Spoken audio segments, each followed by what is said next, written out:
Episode की शुरू वहीं से होती है जहाँ पे ख़त्म हुआ था। ये क्यों कहता है कि अगर मैंने अपनी बेगुनाही साबित कर दी तब क्या होगा सर? क्या मैं इस फॉर्म में वापस आके काम कर पाऊँगा? ये सुन के बेंसर कहते हैं कि फॉर्म के पॉलिसी के मुताबिक जिन ट्रेनर्स को फॉर्म से निकाला जाता है वो दोबारा यहाँ पे ज्वाइन नहीं कर सकते। ये सुनकर तो क्यों शॉक हो जाता है और ये सीन यहीं पे कट होता है और क्यों को अपनी पुरानी बातें याद आने लग जाती है। जब क्यों छोटा था तब उसने अपने डैड से कहा था कि डैड, मैंने फाइनली सोच लिया है कि मुझे किस चीज़ में डिग्री लेनी है। ये सुन के उसके डैड कहते हैं कि किस में बेटा? तो क्यों स्टाइल मारते हुए कहता है कि लॉ में। यही सुन के क्यों के पापा बहुत खुश हो जाते हैं और कहते हैं कि क्या सच में? मजाक तो नहीं कर रहे हो ना? तो क्यों कहता है कि नहीं डैड, सच कह रहा हूँ, मैं लॉ पढ़ना चाहता हूँ डैड, एक वकील बनना चाहता हूँ मैं डैड, मैं आपके हक के लिए लड़ना चाहता हूँ। ये सुनकर क्यों के डैड बहुत खुश हो जाते हैं। उसके बाद क्यों के डैड ना क्यों को पकड़ के हक करने लग जाते हैं और कहते हैं कि क्यों सच में? बहुत खूब बेटा। फिर क्यों कहता है कि बस कीजिए डैड, मुझे दर्द हो रहा है, छोड़िए। पर क्यों के डैड छोड़ते नहीं हैं और वो तो खुशी के मारे क्यों को और कस के पकड़ लेते हैं। और ये सारी बातों को याद करने के बाद ना क्यों बहुत उदास हो रहा होता है। फिर क्यों बेंसर को कहता है कि थैंक यू सर, ये कह के क्यों वहाँ से चला जाता है। फिर क्यों अपना सामान पैक कर रहा होता है। वहाँ पे ना क्यों के दोस्त आ जाते हैं और क्यों वो देखने लग जाते हैं। और इसी बीच ना वहाँ पे टीचर भी आ जाती है और टीचर जब ये सब देखती है ना वो तो बहुत शॉक हो जाती है। और उसके बाद टीचर ना वहाँ से चली जाती है भाग के। और टीचर के वहाँ से जाने के बाद क्यों अपना सामान पैक कर रहा होता है। और इसी बीच ना क्यों की नज़र उस बॉक्स पे पड़ती है जो बॉक्स क्यों ने टीचर अपने लिए ख़रीदा था। उसे देख के ना क्यों कुछ सोचता है और उसे वहीं पे रख के चला जाता है। फिर हम टीचर को देखते हैं जो बेंसर के केबिन में जाती हैं और बेंसर से कहती है कि प्लीज़ उसे यहाँ से मत निकालिए मिस्टर बेन, उसे सस्पेंड कर दीजिए या फिर कुछ और, पर उसे इस तरह से फायर मत कीजिए। ये सुन के बेंसर कहते हैं कि फॉर्म की यही पॉलिसी है टीचर। ये सुन के टीचर कहती है कि पर गुनाह साबित होने तक वो तो निर्दोष है ना, कोर्ट ने अब तक उसका फैसला नहीं सुनाया, हम उसे दोषी नहीं मान सकते, ये हमारा हक नहीं है। ये सुन के बेंसर कहते हैं कि हाँ, ये दूसरे केसेस में सच हो सकता है, पर मिस्टर रॉ और मिस्टर हार्वे ने साफ साफ कह दिया है कि ड्रग्स से जुड़े किसी भी मामले को हमारे फॉर्म का नाम नहीं जोड़ना चाहिए। ऐसे ही एक यूएस के ब्रांच में हुआ था और वहाँ भी उन्होंने उस एम्प्लॉय को निकाल दिया था। ये कह के बेंसर वहाँ से चले जाते हैं, पर टीचर उनका पीछा नहीं छोड़ती और टीचर उनके पीछे पीछे चली जाती है। टीचर बेंसर का रास्ता रोकते हुए कहती है कि एक बात बताइए, अगर ऐसे कोई केस में मैं फंस जाती तो क्या आप मुझे भी इस जॉब से निकाल देते? ये सुन के बेंसर कहते हैं कि तुम्हारी बात अलग है टीचर। ये सुन के टीचर कहती है कि हाँ, अलग कैसे है? फिर बेंसर कहते हैं कि तुम अटर्नी ऑफ लॉ हो और क्यों बस एक ट्रेनी लॉयर है, तुम जल्दी इस फॉर्म की पार्टनर बनने वाली हो।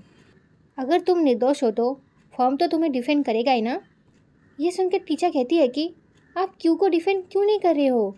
ये सुन के बेंसर कुछ कहते नहीं है। फिर टीचर कहती है कि क्योंकि वो सिर्फ एक ट्रेनी है और मुझे डिफेंड इसलिए किया जाएगा क्योंकि फॉर्म वो क्लाइंट ना खो दे जिन्हें मैं रिप्रेजेंट करती हूँ।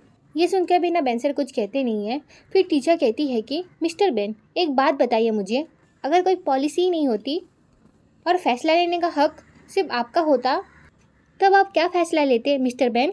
ये सारी बातें सुनने के बाद ना बेंसर कुछ आगे कहते, इसी बीच ना उनका लिप आ जाता है। तो बेंसर कहते हैं कि मुझे मीटिंग के लिए लेट हो रहा है टीचर। ये कह के वो लिप के अंदर चले जाते हैं और टीचर बस बेंसर को वहाँ से जाते हुए देखती रह जाती है। फिर ऐसे नहीं पे कट होता है। फिर हम क्यू को देखते हैं जो उस ऑफिस से जा रहा होता है और इसी बीच ना उसकी एक किताब नीचे गिर जाती है और क्यों ना उसे उठाने वाला होता है। इसी बीच वहाँ पे टीचर जाती है और उस किताब को उठा देती है और टीचर उस किताब को उठाने के बाद क्यों से कहती है कि क्यों, टीचर इतना कह ही पाती है। इसी बीच क्यों कहता है कि तुम टेंशन मत लो, मैं ठीक हूँ। ये सुनने के बाद टीचर उसे वो किताब दे देती है। फिर क्यों टीचर से कहता है कि अब चलता हूँ मैं। फिर क्यों वहाँ से दुखी मन से चला जाता है और टीचर क्यू को वहाँ से जाते हुए देख रही होती है।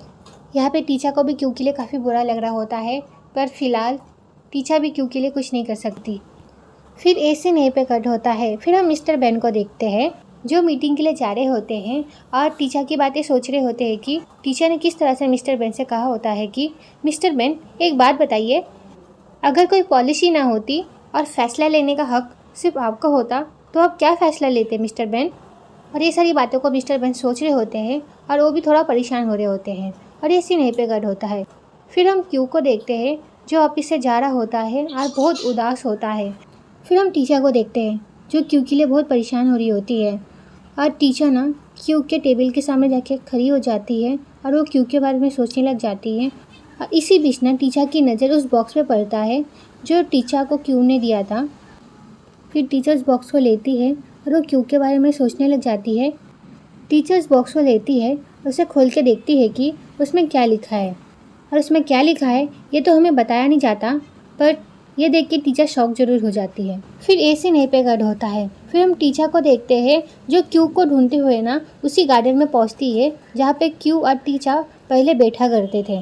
टीचर क्यू को ढूंढ रही होती है और इसी बीच ना टीचर को क्यू दिख भी जाता है। फिर टीचर क्यू के पास जाती है और उसे कहती है कि मैं जानती थी तुम यहीं पे मिलोगे। क्यू टीचर को वहाँ पे देख के टीचर से कहता है कि पता नहीं डैड को कैसे कहूँगा, मुझे कुछ समझ नहीं आ रहा कि मैं आगे क्या करूँगा। यह सुन के टीचर कहती है कि तुम फिक्र मत करो, मैं तुम्हारी मदद करूँगी। फिर टीचर ना अपने पास से एक पेपर निकालती है और ये वही पेपर होता है जो उस बॉक्स में रखा होता है। फिर टीचर उस पेपर को दिखाते हुए क्यू से कहती है कि तुम्हें मेरी मदद नहीं चाहिए क्या। और क्यू जब उस पेपर को टीचर के हाथ में देखता है तो टीचर से कहता है कि टीचर। फिर हम उन दोनों को ना साथ में बैठे हुए देखते हैं।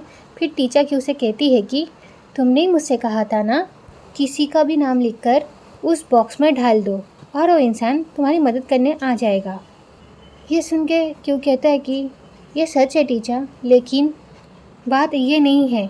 क्यों इतना कह ही पाता है कि टीचर कहती है कि सच कहूँ तो मैं यहाँ पे आना ही नहीं चाहती थी, फिर किसी शक्ति ने ना मुझे यहाँ पे आने पर मजबूर किया, फिर मुझे यहाँ पे आना पड़ा। अब मुझे यहाँ से भगाने की कोशिश मत करो और ना ही मेरी मदद को मना करो, क्योंकि तुम भले ना चाहो मुझे तो तुम्हारी मदद करनी होगी ना।